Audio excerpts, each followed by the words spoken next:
Jeremy Rosenthal joining us, attorney and founder of TexasDefenseFirm.com. When we have legal questions, this is the lawyer we go to. Mm-hmm. All right, You're Jeremy. our guy, Jeremy, by the way. That's what he's trying to say. You just say that. You just say that. I'm sure you say that to all the lawyers. That's true. You. We're seeing another lawyer behind your back. Let me ask you, because I guess this is a nuanced thing. I'm thinking that if I'm the president and I see that I have federal employees, ICE agents, and a federal facility, an ICE facility in Portland, Oregon, that's being attacked on a nightly basis. I'm not saying the whole city's like that, but I'm seeing that attacked on a nightly basis, and the police aren't going to help us.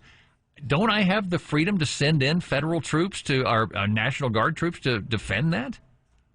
You do if the law says there is an inability to protect federal property. In other words, the National Guard can't be your first choice, but things kind of have to be a little on the extreme side, and that's where this whole fight is. The question is what's going on out there, right? What is the reality? And the administration has to advance what the law says is a colorable argument as to the deployment, and that's the struggle that we're having. Well, Jeremy, I guess my tiny little non-lawyer brain doesn't understand why it's such a big deal. In other words, you have a crime problem, we can help, we're going to send these people in to help clean it up, and why people don't just go, yeah, okay, come on in.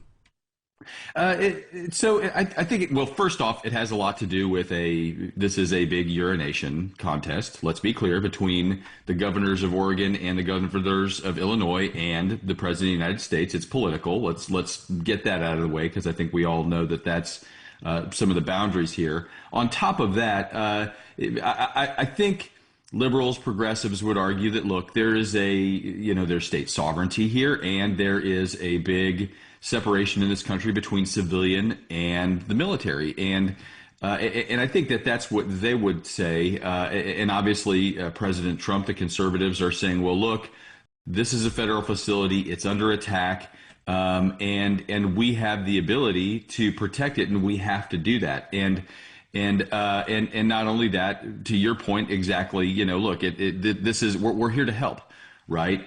So I think those are kind of some of the boundaries that you're seeing. And legally, we do have a bit of a roadmap, which we never had before because of the Gavin Newsom case from California earlier this year. That has already come up and down the courts. So that's kind of how we have a little bit of definition for the legal boundaries here. When did the left start caring about states' rights all of a sudden? We live in a weird time right now. It seems like everybody's switching sides, but they're not giving me the memo. I'm going to go ahead and say marijuana. That's when states' rights became a big deal. Oh, there you go. Answer. Yeah, I don't. Usually, it's things like that kind of are like, hey, you know what? Okay. I think there's a 10th Amendment in there that says that I get to do what I want because I live, in whatever state. Yeah. Okay. All right. Hang on. Jeremy Rosenthal with us, attorney and founder of TexasDefenseFirm.com. Jeremy, it seems like in this day and age, judges are getting a lot of attention simply, and I think it's how the media reports on them. They say this is a Trump-appointed judge, an Obama-appointed judge, et cetera, et cetera.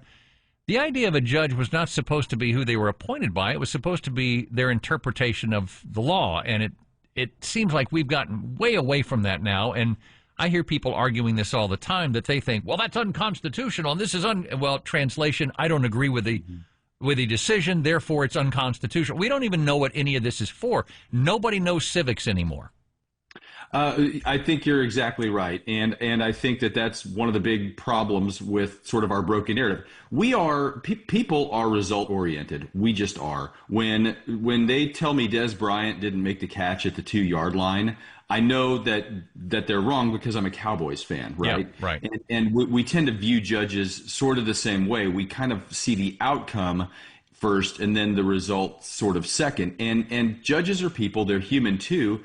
And I think that we sort of project kind of our biases on them, and they are biased. Some of them really are. As a lawyer, as a legal professional, I would say they're pretty good.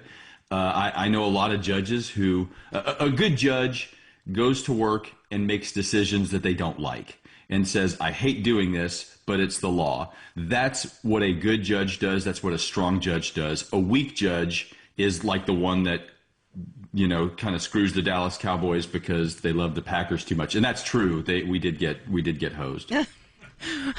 We'll talk more about your sports feelings in a sec, but I do want to okay. go on to this quick question. There's been some talk, even from lawmakers, saying we're going to go after these liberal judges that have blood on their hands. In other words, if you keep releasing these criminals back onto the streets and now you have dead American, dead American, dead American, at what point does that judge then face charges, him or herself?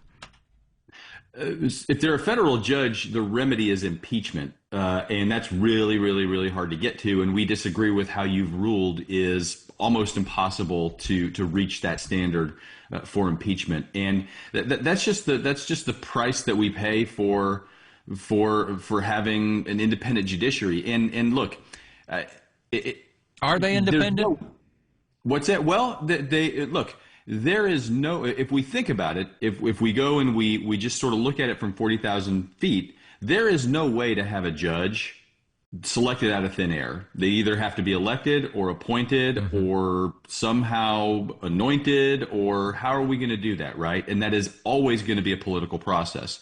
So there's really no way to put a judge in place that is not somehow connected to politics. And that's kind of that's always going to be an Achilles of our view of the rule of law, of our view of judges is, well, you're appointed by this guy, or you just have this job because you live in that county, and they would never elect you if you lived over here. Yeah. So that's kind of how we tend to view it.